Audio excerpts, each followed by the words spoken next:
Students, very good morning to all of you. Myself Suresh Kumar, teacher in Zone Kralpura and District Kupwara. Students, today we are going to do 9th chapter of class 8th mathematics, and the name of the chapter is algebraic expressions and identities. तो चलिए शुरू करते हैं आज के अपने topic algebraic expressions and identities को। सबसे पहले बात कर लेते हैं, क्योंकि ये चैप्टर एल्जेब्रिक एक्सप्रेशन से रिलेटेड है और उसकी आइडेंटिटीज से रिलेटेड है, तो सबसे पहले बात कर लेते हैं हम एल्जेब्रिक एक्सप्रेशंस की कि एल्जेब्रिक एक्सप्रेशन आखिर होता क्या है। तो इन एल्जेब्रिक एक्सप्रेशंस को या फिर एल्जेब्रिक एक्सप्रेशन को हम मैथमेटिकल एक्सप्रेशन भी कहते हैं या सिंपली इसको एक्सप्रेशन भी कह देते हैं। मैथमेटिकल एक्सप्रेशन या फिर एक्सप्रेशन होता क्या है?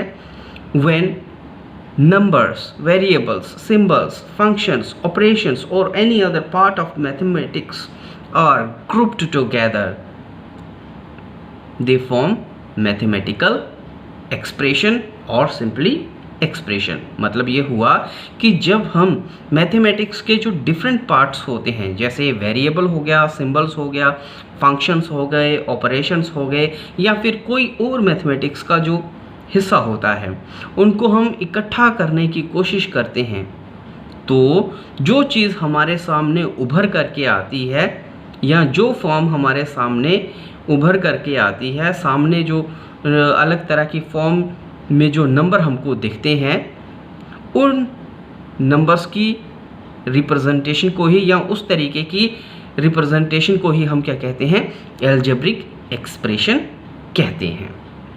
अब यहाँ पर नीचे मैंने कुछ एग्जांपल्स दे के रखे हुए हैं एल्जेब्रिक एक्सप्रेशन के, तो आपको बताना चाहूँगा, जब आप किसी भी तरीके से नंबर को लिखते हैं, जैसे मैंने 1 लिखा या 2 लिखा या 3 लिखा, ये सिंपलेस्ट फॉर्म है एल्जेब्रिक एक्सप्रेशन की, जिसमें मैं एक ही तरह के नंबर को लिख रहा हूँ।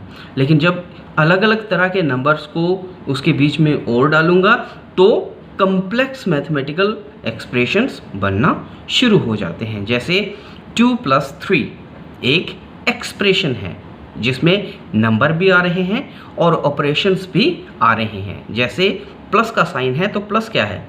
प्लस ऑपरेशन है, ठीक है।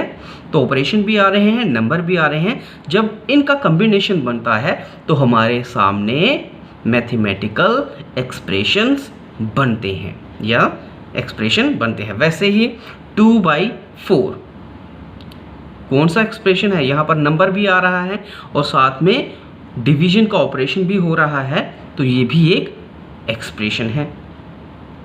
मतलब नंबर को जिस तरीके से आप लिखोगे वो किसी न किसी टाइप की एक्सप्रेशन ही होगी। 2 - 4 लिख रहे हो, नंबर है, 2 भी नंबर है, 4 भी नंबर है और बीच में माइनस का साइन है, तो माइनस का साइन क्या है? ये ऑपरेशन है।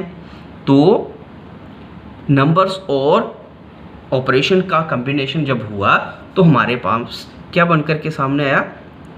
एक्सप्रेशन, मैथमेटिक्स की एक्सप्रेशन सामने आई।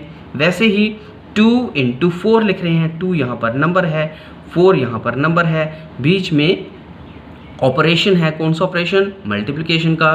तो क्या बन रही है? 2 × 4 भी एक मैथमेटिकल एक्सप्रेशन है। या सिंपली मैंने 2 लिखा, नंबर तो है ही ना, नंबर है, ठीक है। 2 क्या है? एक नंबर है। इस तरीके से नंबर का रिप्रेजेंटेशन भी एक किस्म से मैथमेटिक्स की एक एक्सप्रेशन होती है। तो यहाँ पर नंबर्स के साथ में मैं एक्सप्रेशंस को बना रहा था, नंबर्स को प्लस माइनस सब्ट्रैक्शन, ठीक है, कर रहा था। जो भी चीज़ें बन करके सामने आ रही थी, दैट वर एक्सप्रेशंस। अब इसको और थोड़ा सा कॉम्प्लेक्स कर लेते हैं एक्सप्रेशंस को।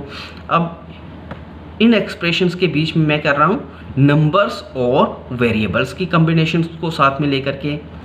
तो वेरिएबल क्या होता है वो आगे आप पढ़ोगे, फिर भी आपको बता देता हूँ।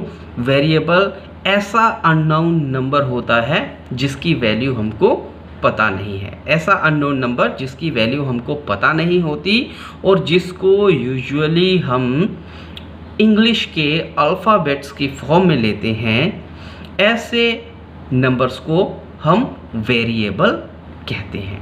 क्या कहते हैं, वेरिएबल्स कहते हैं। जैसे x हो गया, y हो गया, z हो गया, ठीक है। इस तरीके से जब हम नंबर्स को लेते हैं तो ये क्या कहलाते हैं, वेरिएबल्स कहलाते हैं। इनको वेरिएबल क्यों कहते हैं, वेरिएबल इनको इसीलिए कहा जाता है क्योंकि इनकी वैल्यू जो होती है वो फिक्स नहीं होती है, अननोन होती है। एक तो अननोन होती है मतलब पता नहीं है इसकी वैल्यू, और दूसरा फिक्स नहीं होती है, क्या आएगी इसकी वैल्यू कोई पता नहीं है, तो इसीलिए इसको हम वेरिएबल कहते हैं। किसी भी एक्सप्रेशन के बीच में या किसी भी इक्वेशन के बीच में, अगर किसी भी वेरिएबल एक्सप्रेशन के बीच में अगर ये वेरिएबल होते हैं तो समझो उस एक्सप्रेशन की वैल्यू कुछ भी हो सकती है।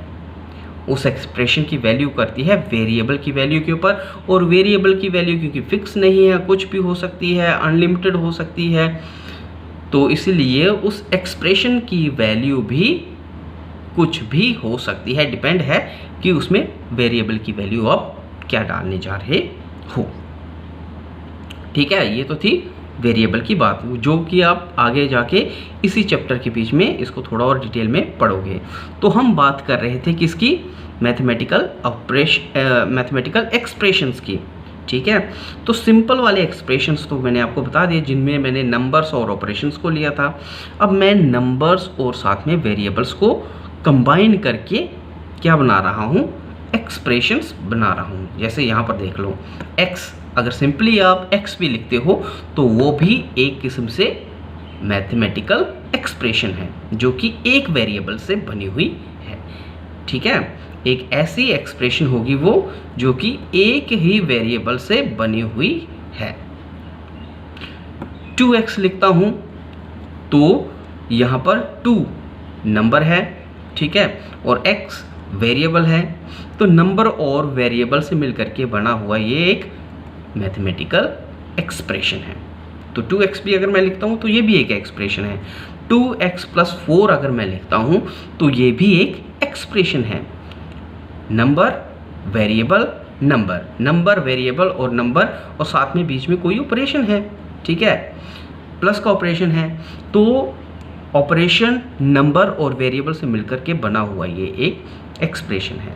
वैसे ही 2x/4, 2x/4, तो ये भी एक एक्सप्रेशन है जो कि वेरिएबल और नंबर से मिलकर के बना हुआ है। वैसे ही 2 × 2 × x, अगर मैं इस तरीके से भी नंबर को लिखता हूं तो ये भी एक मैथमेटिकल एक्सप्रेशन है। क्या है ये, मैथमेटिकल एक्सप्रेशन है। 2 × 2 × x, ठीक है, मैथमेटिकल एक्सप्रेशन है। अगर मैं x × y लिखता हूँ, देखो यहाँ पर क्या है, दोनों ही वेरिएबल है, x × y लिखता हूँ, ठीक है, तो ये भी एक एक्सप्रेशन है जो कि 2 वेरिएबल से मिलकर के बना हुआ एक्सप्रेशन है। 2 × a × b × c, जिसको हम सिंपली 2abc लिख देते हैं, ये भी एक एक्सप्रेशन है जो कि एक नंबर और 3 किस्म के वेरिएबल से मिलकर के बना हुआ है। इसमें हो क्या रहा है, एक नंबर और 3 तरह के वेरिएबल जो हैं वो मल्टीप्लाई हो रहे हैं। क्या हो रहे हैं, मल्टीप्लाई हो रहे हैं, यानी कि नंबर वेरिएबल और ऑपरेशन क्या है, मल्टीप्लिकेशन का। तो नंबर वेरिएबल और ऑपरेशन भी बीच में जुड़ा हुआ है, तो इन तीनों का जब कॉम्बिनेशन हुआ तो ये वाला एक्सप्रेशन बन गया है। इसीलिए मैंने डेफिनेशन के बीच में ही आपको बताया था कि जब नंबर्स, वेरिएबल्स, सिंबल्स, फंक्शंस या फिर ऑपरेशन इकट्ठा होते हैं, ठीक है, तब जाके क्या बनते हैं, मैथमेटिकल एक्सप्रेशंस तैयार होती हैं। आगे और थोड़ा कॉम्प्लेक्स जा रहा हूं, 2a + 4y + 6z - p। अब यहाँ पर भी आप इस एक्सप्रेशन को देख रहे हो, नंबर भी है, 2 क्या है, नंबर है, a क्या है, वेरिएबल है, 4 क्या है, नंबर है, y क्या है, वेरिएबल है, 6 क्या है, नंबर है, z क्या है, वेरिएबल है, p क्या है, वेरिएबल है। यानी कि नंबर और वेरिएबल इसमें दोनों ही किस्म के हैं, नंबर भी हैं, वेरिएबल भी हैं, साथ में ऑपरेशंस भी हैं, प्लस का ऑपरेशन, माइनस का ऑपरेशन। ठीक है, ऑपरेशंस भी हैं, नंबर्स भी हैं, वेरिएबल्स भी हैं। इन तीनों को हमने कंबाइन करने की जब कोशिश की, ठीक है, तो इस तरीके का हमको रिप्रेजेंटेशन मिला, और ये भी क्या है, एक मैथमेटिकल एक्सप्रेशन है।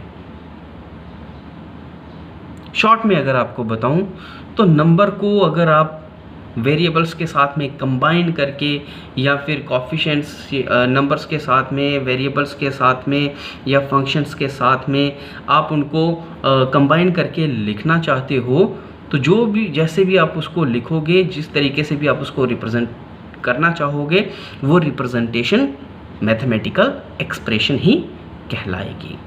इवन कि अगर आप कोई इक्वेशन लिखते हो जैसे 2x + 3y = z, ये भी एक किस्म से एक्सप्रेशन ही है। ठीक है, ये भी एक किस्म से मैथमेटिकल एक्सप्रेशंस ही है। तो मैथमेटिक्स के बीच में आप नंबर को जिस भी तरीके से शो करते हो या कंबाइन करने की कोशिश करते हो, अक्सर उससे मैथमेटिकल एक्सप्रेशंस ही पैदा होती हैं या बनती हैं। आगे बात करते हैं इस मैथमेटिकल एक्सप्रेशन के बीच में या एक्सप्रेशंस के बीच में जो अलग अलग पार्ट यहाँ पर आपको देखने को मिल रहे हैं किसी भी एक्सप्रेशन के बीच में, या एक्सप्रेशन किस किस हिस्से से मिलकर के बनी हुई है, उन पार्ट्स की हम बात कर लेते हैं। तो यहाँ पर जिस भी एक्सप्रेशन को अगर आप देखो 2 + 3, ठीक है, 2/4, ठीक है, x 2x 2x + 4, इनको अगर आप देखोगे तो ये हिस्से या तो वेरिएबल हैं या फिर कांस्टेंट है या फिर कोफिशिएंट है। अब ये वेरिएबल, कांस्टेंट या फिर कोफिशिएंट क्या होते हैं, जो कि वेरिएबल इस एक्सप्रेशंस के बीच में या मैथमेटिकल एक्सप्रेशंस के बीच में जो आ रहे हैं, ये हिस्से है क्या, किसको हम वेरिएबल कहेंगे, किसको कांस्टेंट कहेंगे, किसको कोफिशिएंट कहेंगे, अब इसके बारे में थोड़ा सा पढ़ लेते हैं। तो यहाँ पर मैंने आपको एक एक्सप्रेशन लिख के दी हुई है एग्जाम्पल के तौर पे, ठीक है, और एक्सप्रेशन क्या है 2x + 4। अब इसी एक्सप्रेशन के बीच में आप तीनों हिस्सों को देख सकते हो, वेरिएबल भी आप देख सकते हो, कांस्टेंट भी देख सकते हो और कोफिशिएंट भी देख सकते हो। अब बात आती है कि कौन सा कोफिशिएंट होगा, कौन सा कांस्टेंट होगा और कौन सा वेरिएबल होगा। तो वो हिस्सा जो कि नंबर की फॉर्म में है, न्यूमेरिकल की फॉर्म में है, ठीक है, न्यूमेरिक फॉर्म में है, ऐसा नंबर जो कि न्यूमेरिक फॉर्म में है, that number in the expression will be called constant. क्या बोलेंगे इसको, कांस्टेंट कहा जाएगा। और आपको पता ही है कांस्टेंट का मतलब क्या होता है, कांस्टेंट का मतलब होता है जिसकी वैल्यू फिक्स हो गई है। अब यहाँ पर ये इक्वेशन के बीच में या इस एक्सप्रेशन के बीच में ये जो 4 है, ये जो 4 है, ये वैल्यू चेंज तो होने वाली नहीं है, क्योंकि ये 4 है तो 4 ही रहेगा, इसीलिए ये कांस्टेंट है। ठीक है, मतलब ये बदलने वाला नहीं है इस एक्सप्रेशन के बीच में। दूसरी साइड ये जो नंबर है जो कि हमने इंग्लिश के अल्फ़ाबेट्स की फॉर्म में लिया हुआ है, x की फॉर्म में या y की फॉर्म में या z की फॉर्म में या a b c d जो भी है उसकी फॉर्म में लेके रखा हुआ है, ऐसे नंबरों को ही हम क्या कहते हैं, वेरिएबल कहते हैं। वेरिएबल क्या कहते हैं, वेरिएबल कहते हैं। और वेरिएबल का मतलब क्या होता है आपको पता होगा, वेरिएबल का मतलब होता है बदलते रहना, जिसकी वैल्यू फिक्स नहीं है। ठीक है, जिसकी वैल्यू कुछ भी हो सकती है, अनलिमिटेड हो सकती है, एनीथिंग हो सकती है, कुछ भी हो सकती है उसकी वैल्यू। ऐसे नंबर्स को हम क्या कहते हैं, वेरिएबल कहते हैं। ठीक है, और इस वेरिएबल के साथ में जो नंबर लगा हुआ है, न्यूमेरिक फॉर्म में है ना, न्यूमेरिक फॉर्म में ही है, ये नंबर कांस्टेंट ही है। क्या है ये, कांस्टेंट ही है। इस नंबर को हम कांस्टेंट ही कहते हैं। लेकिन जब यही कांस्टेंट किसी वेरिएबल के साथ लगता है एज इट्स फैक्टर, ठीक है, इसके साथ में लगता है, फैक्टर्स की फॉर्म में लगता है, प्रोडक्ट की फॉर्म में लगता है, तो यही नंबर कोफिशिएंट कहलाता है। और ये नंबर शो क्या करता है, ये नंबर जो होता है, ये न्यूमेरिक नंबर जो होता है, ये कांस्टेंट नंबर जो होता है, ये शो करता है कि वेरिएबल कितने टाइम है, ठीक है, how many time a variable is in the expression, expression में ये वेरिएबल जो है कितने टाइम है। तो ये जो नंबर ऑफ टाइम दिखा रहा है क्या, ये कांस्टेंट है, इसकी भी वैल्यू फिक्स ही होती है, ये भी बदलने वाली नहीं है। लेकिन जब ये नंबर ऑफ टाइम शो करना शुरू हो जाता है, इसी को हम क्या कहते हैं, कोफिशिएंट भी कह देते हैं। और कोफिशिएंट कहाँ पे, जब ये वेरिएबल के साथ में प्रोडक्ट की फॉर्म में लगा हुआ होता है। 2x का मतलब क्या होगा, हम क्या कहते हैं, x प्लस एक्स, इसी को मैं 2x लिख सकता हूँ ना। 2x का मतलब 2 बार x जो है वो जमा हो रहा है, या 2x को ही हम क्या लिख सकते हैं, 2 इंटू एक्स भी लिख सकते हैं ना। मतलब यहाँ पर 2 जो है वो x के साथ में गुना हो रहा है, मल्टीप्लाई हो रहा है। तो वो नंबर जो वेरिएबल के साथ में मल्टीप्लाई हो रहा होता है, that number is called coefficient. और होता क्या है, ये कांस्टेंट ही होता है। इस नंबर को भी हम कांस्टेंट कह सकते हैं, लेकिन इसको स्पेशल नाम दे के रखा हुआ है कोफिशिएंट, क्योंकि ये इस वेरिएबल के नंबर ऑफ टाइम्स को शो करता है, ठीक है। तो वो नंबर, वो कांस्टेंट नंबर जो किसी वेरिएबल के नंबर ऑफ टाइम्स को शो करे, उसको हम कोफिशिएंट कह देते हैं। यहाँ पर फिर मैंने लिखा हुआ है वेरिएबल। वेरिएबल किसको कहते हैं, तो वेरिएबल का मैंने आपको पहले ही बता दिया था कि ऐसा नंबर जिसकी वैल्यू अननोन है, जिसकी वैल्यू पता नहीं है, एक्सप्रेशन में जिसकी वैल्यू का कोई पता नहीं है, ऐसे नंबर को हम क्या कहते हैं, वेरिएबल कहते हैं। और वेरिएबल से ही आपको पता चल जाएगा जो बदलता है, जिसकी वैल्यू बदल सकती है, जिसकी वैल्यू फिक्स नहीं है, ऐसे नंबर को ही, जो कि अल्फ़ाबेट्स की फॉर्म में होते हैं अक्सर, ऐसे नंबर्स को ही हम क्या कहते हैं, वेरिएबल्स कहते हैं। और जिस एक्सप्रेशन में ये वेरिएबल आ जाते हैं, ऐसी एक्सप्रेशंस की जो वैल्यू होती है, ठीक है, जो आउटकम निकलने वाला होता है, वो डिपेंड करता है इसी x के ऊपर, इसी वेरिएबल के ऊपर। मतलब एक्सप्रेशन की वैल्यू कुछ भी हो सकती है। ऐसा एक्सप्रेशन जिसमें वेरिएबल आ जाए, उस एक्सप्रेशन की वैल्यू कुछ भी हो सकता है, वो डिपेंड करेगी वेरिएबल के ऊपर ही। अरे भाई, अगर वेरिएबल की वैल्यू बढ़ती जाएगी तो एक्सप्रेशन की भी वैल्यू बढ़ेगी, और वेरिएबल की वैल्यू अगर इसमें कम होती जाएगी तो एक्सप्रेशन की भी वैल्यू कम होती जाएगी। मतलब उस पूरी एक्सप्रेशन की वैल्यू डिपेंड करेगी उस वेरिएबल के ऊपर, क्योंकि बाकी वाले तो फिक्स नंबर है, बाकी वाले तो कांस्टेंट है, 4 भी कांस्टेंट, 2 भी कांस्टेंट है। तो वैल्यू, ओवरऑल वैल्यू उस एक्सप्रेशन की किसके ऊपर डिपेंड करेगी, इसी x के ऊपर डिपेंड करेगी, ठीक है। जैसे इसी को समझाने के लिए मैं थोड़ा सा आपको और बता देता हूँ। यहीं पे 2x का मतलब क्या हो गया, 2 इंटू एक्स। मान लेते हैं यहाँ पर अगर x की वैल्यू 2 है, ठीक है, तो क्या हो जाएगा, 2 इंटू 2 प्लस 4, कितना हो गया, 2 दूनी 4, 4 प्लस 4 8 हो जाएगा। एक्सप्रेशन की ओवरऑल वैल्यू क्या हो जाएगी, 8 हो जाएगी। और अगर x की वैल्यू यहाँ पर 3 हो जाए तो कितनी हो जाएगी, 2 इंटू 3 6, 6 प्लस 4 10 हो जाएगी। तो क्योंकि x की वैल्यू फिक्स तो होती नहीं, वो कुछ भी हो सकती है, इसीलिए ओवरऑल पूरी एक्सप्रेशन की जो वैल्यू है वो कुछ भी हो सकती है। वो डिपेंड करेगी कि वेरिएबल की वैल्यू क्या आ रही है। तो यहाँ पर आपने समझ लिया होगा वेरिएबल किसको कहते हैं, कोफिशिएंट किसको कहते हैं, और कांस्टेंट किसको कहते हैं। कोफिशिएंट और कांस्टेंट ये न्यूमेरिक फॉर्म में होते हैं, ठीक है, किसमें, न्यूमेरिक नंबर में होते हैं। और ये दोनों ही नंबर जो होते हैं ये कांस्टेंट ही होते हैं, ठीक है। फ़र्क सिर्फ इतना ही है कि जो कोफिशिएंट है वो स्पेशल कांस्टेंट है जो कि वेरिएबल के नंबर ऑफ टाइम्स को बताता है। Variables, those numbers in the expressions which are in the form of English letters or any symbols is called variable. They are those numbers whose value is unknown to us. The value of an expression can change with a change in the value of variable. तो ये थी variable की बात करते हैं constant की। तो constant की डेफिनेशन में मैं लिख सकता हूं, these are the numerical numbers in the expressions, their value is fixed in the expressions। मतलब ये न्यूमेरिकल नंबर हैं जिनकी वैल्यू एक्सप्रेशन के बीच में फिक्स्ड होती है।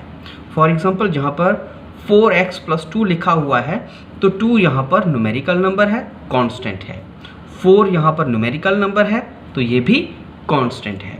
तो जो भी नंबर एक्सप्रेशन के बीच में न्यूमेरिकल की फॉर्म में होते हैं उनको हम कांस्टेंट्स कहते हैं। और कांस्टेंट्स का तो आपको पता है जिसकी वैल्यू फिक्स होती है, क्योंकि यहाँ पर 2 है 4 है तो ये एक्सप्रेशन के बीच में 2 या 4 ही रहेगा, ये बदलने वाले नहीं है। So that's why they are called as constants. Coefficient की अगर डेफिनेशन की बात करूं तो डेफिनेशन कोफिशिएंट की जो है, these are those numerical numbers which are constant in the algebraic expressions. मतलब एल्जेब्रिक एक्सप्रेशंस के बीच में ये जो कोफिशिएंट्स होते हैं ये भी कांस्टेंट नंबर ही होते हैं। लेकिन खास बात क्या होती है इनकी कि these numbers shows the number of times of variables in the algebraic expressions. ठीक है, मतलब एक्सप्रेशन के बीच में नंबर ऑफ टाइम्स जो वेरिएबल है उसको ये शो करने वाले कांस्टेंट नंबर होते हैं, और इसी स्पेशल वजह से इसको कोफिशिएंट कहा जाता है।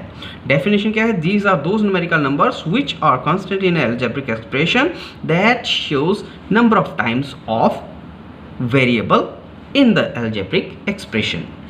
It's also called numerical factor of variable. इसको हम न्यूमेरिकल फैक्टर ऑफ वेरिएबल भी कहते हैं। न्यूमेरिकल फैक्टर का मतलब क्या हो गया, क्योंकि 4x यहाँ पर एग्जांपल है 4x + 2, तो 4 यहाँ पर कोफिशिएंट है क्योंकि ये x जो कि वेरिएबल है इस वेरिएबल के नंबर ऑफ टाइम को ये शो कर रहा है। 4x का मतलब क्या हो गया, x + x + x + x। ठीक है, 4x होता है मतलब 4 बार जो है 4 टाइम्स जो है x जो है वो जमा हो रहा है, इसलिए 4 टाइम्स। इसी 4x को मैं 4 × x भी लिख सकता हूँ। ठीक है, 4x को मैं 4 × x भी लिख सकता हूँ।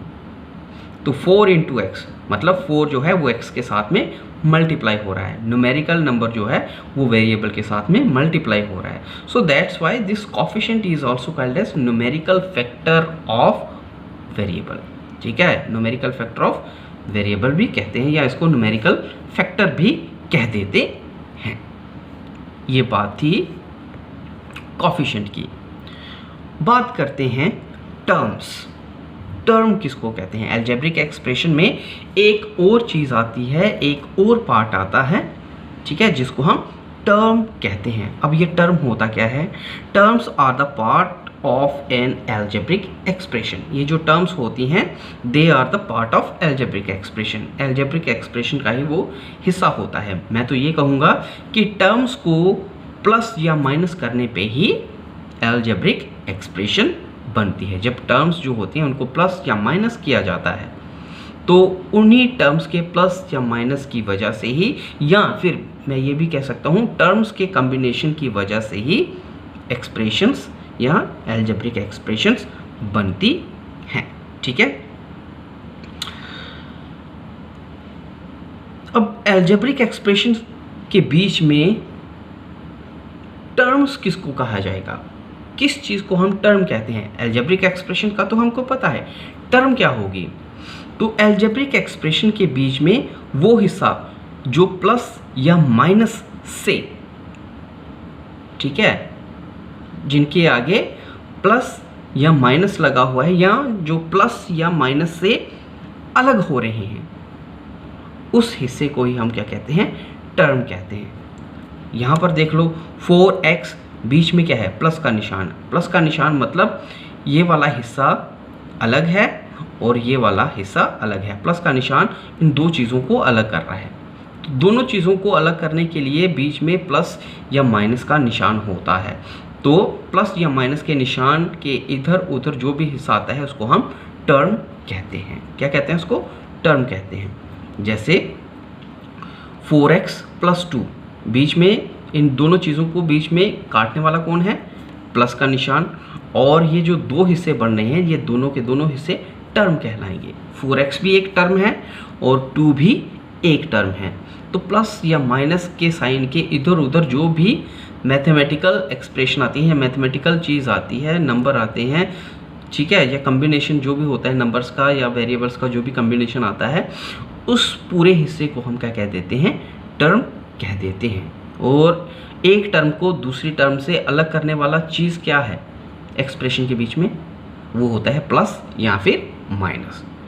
एक टर्म को दूसरी टर्म से अलग कौन करता है? प्लस का साइन करेगा या फिर माइनस का साइन करता है।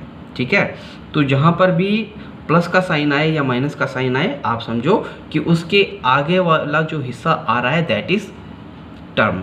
क्या है वो? टर्म होगी। तो एल्जेब्रिक एक्सप्रेशन टर्म से मिलकर के बनी हुई होती है।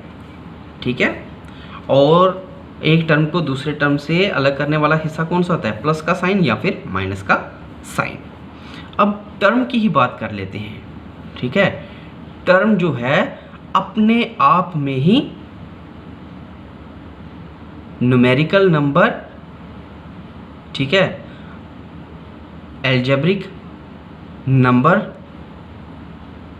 न्यूमेरिकल नंबर या वेरिएबल, इन दोनों से मिलकर के बनी हुई हो सकती है। ये प्रोडक्ट की फॉर्म में भी हो सकती है। एक टर्म जो देखने में बहुत बड़ी हमको दिख सकती है, उस पूरी टर्म को हम एक ही टर्म मान सकते हैं। आप ये सोच लो कि ऐसे ये 4x जो है, ठीक है, 4x क्या है? एक टर्म है। ठीक है, क्या है ये? 4x जो है एक टर्म है जो कि बनी किससे है? न्यूमेरिकल नंबर से मिलकर के बनी हुई है, वेरिएबल से मिलकर के बनी हुई है। लेकिन यहाँ पर न्यूमेरिकल नंबर और वेरिएबल जो है वो मल्टीपल की फॉर्म में है, फैक्टर की फॉर्म में है। किसकी फॉर्म में है? फैक्टर की फॉर्म में है। तो आप ये सोच लो कि कोई भी टर्म फैक्टर की फॉर्म में हो भी सकती है और नहीं भी हो सकती है। ठीक है, ये फैक्टर की फॉर्म में भी हो सकती है। जैसे 4x, इसमें 4 × x को हम लिख सकते हैं। 4x को हम 4 × x की फॉर्म में लिख सकते हैं। तो यहाँ पर 4x जो है वो फैक्टर की फॉर्म में है। किसकी फॉर्म में है? फैक्टर की फॉर्म में है। 4 और x के फैक्टर की फॉर्म में है। वैसे ही 7xy ये एक टर्म है और ये भी टर्म जो है फैक्टर्स की फॉर्म में है, क्योंकि 7xy को हम 7 × x × y की फॉर्म में लिख सकते हैं। तो प्रोडक्ट हो रहे हैं, न्यूमेरिक भी, न्यूमेरिकल नंबर भी और वेरिएबल्स भी प्रोडक्ट हो रहे हैं, उनकी प्रोडक्ट हो रही है, मल्टीप्लिकेशन हो रही है।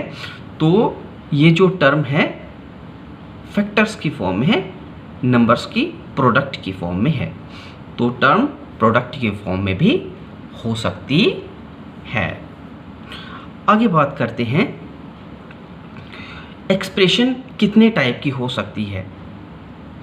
तो एक्सप्रेशन को हम अलग अलग टाइप्स में बांट सकते हैं on the basis of number of terms in the expression. तो टर्म अलग अलग किस्म की हो सकती है, उनको अलग अलग नाम दे के रखे हुए हैं। एक्सप्रेशंस के हमने अलग अलग नाम दे के रखे हुए हैं और ये नाम जो हमने उनको दे के रखे हुए हैं ये हैं on the basis of number of terms in the expression. उस एक्सप्रेशन में कितनी टर्म्स आ रही हैं, कितनी टर्म्स से मिलकर के वो एक्सप्रेशन बनी हुई है, उसी के बेस के ऊपर हमने इन एक्सप्रेशंस का नाम रखा हुआ है। तो सबसे पहले बात करते हैं मोनोमियल की। ठीक है, एक्सप्रेशंस के नाम है ये। मोनोमियल किसको कहते हैं? तो मोनोमियल एक ऐसी एक्सप्रेशन होती है एक ऐसी अलजेब्रिक एक्सप्रेशन होती है जिसमें सिर्फ एक ही टर्म होती है। कितनी टर्म्स होंगी इसमें? सिर्फ एक ही टर्म होती है। फॉर एग्जाम्पल 4, मैंने क्या लिखा है? सिर्फ 4 लिखा हुआ है।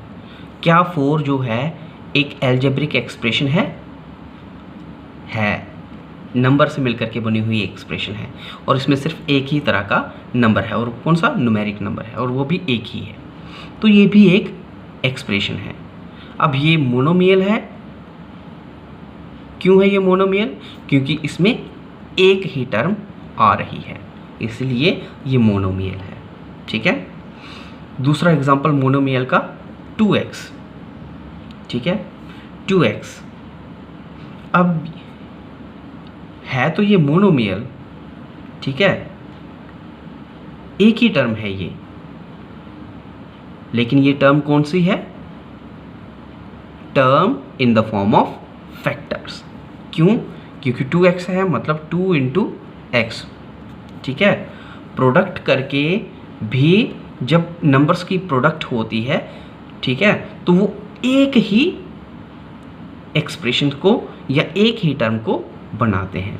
तो देखने में यहाँ पर ये 2 नज़र आते हैं, लेकिन यह क्या है? ये एक ही टर्म है। 2 इंटू एक्स से मिलकर के बनी हुई फैक्टर फॉर्म में सिंगल टर्म है। ठीक है, तो ये मोनोमियल है। 2x क्या है? एक ही टर्म है, तो ये मोनोमियल है। वैसे ही 4xy, 4xy ये भी क्या है? मोनोमियल है। ठीक है, मोनोमियल क्यों है? क्योंकि ये भी सिंगल टर्म से बनी हुई एक्सप्रेशन है। अब 4xy ये सिंगल टर्म क्यों है? सिंगल टर्म ये इसलिए है, देखने में तो ये नज़र आता है 4 भी है, x भी है, y भी है। ठीक है, देखने में तो ये 3 चीज़ों से मिलकर के बनी हुई है। नंबर भी है, वेरिएबल भी है, वेरिएबल भी है, नंबर भी है, तो 3 चीज़ों से मिलकर के बनी हुई है। लेकिन ये सिंगल टर्म है। क्यों है ये सिंगल टर्म? ये सिंगल टर्म इसलिए है क्योंकि ये जो टर्म बनी हुई है, देखने में बेशक 3 चीज़ों से मिलकर के बनी हुई है, लेकिन ये है प्रोडक्ट की फॉर्म में, फैक्टर की फॉर्म में, मतलब 4 इंटू एक्स इंटू वाई की फॉर्म में है। और जब इस तरीके से कोई टर्म बनती है, वो हमेशा सिंगल टर्म ही बनाती है। ठीक है, और ऐसी टर्म को हम फैक्टर फॉर्म ऑफ टर्म कहते हैं। ठीक है, समझ में आ रहा है कुछ? वैसे ही 4x² ये भी क्या है? सिंगल टर्म है। क्यों है ये सिंगल टर्म? देखने में तो ये 4x² है, लेकिन इसको मैं क्या लिख सकता हूँ? 4 into x into x, product की फॉर्म में लिख रहा हूँ ना।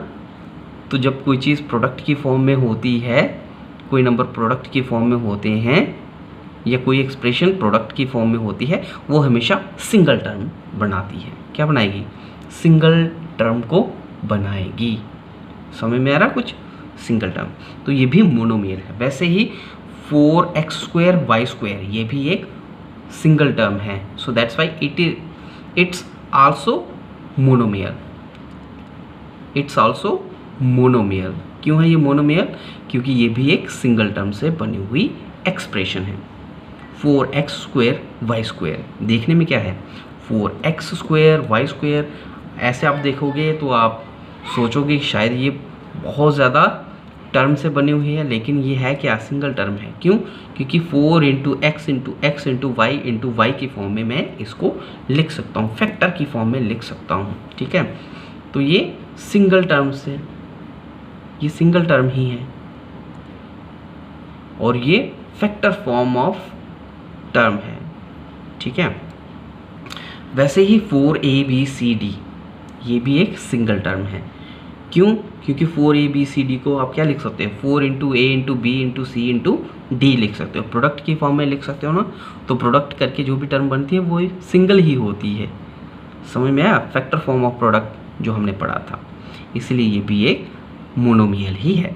तो ये सारी की सारी एग्जांपल्स जो हैं, ये सारी की सारी मोनोमियल्स की एग्जांपल है। अब चलते हैं बाइनोमियल। बाइनो का मतलब, बाइनोमियल, बाइनो, मोनो का मतलब होता है एक, बाइनो का मतलब होता है 2, मतलब ऐसे एक्सप्रेशन जो 2 टर्म से मिलकर के बनी हुई होगी, ऐसी टर्म को हम, ऐसे एक्सप्रेशन को हम बाइनोमियल कह देते हैं।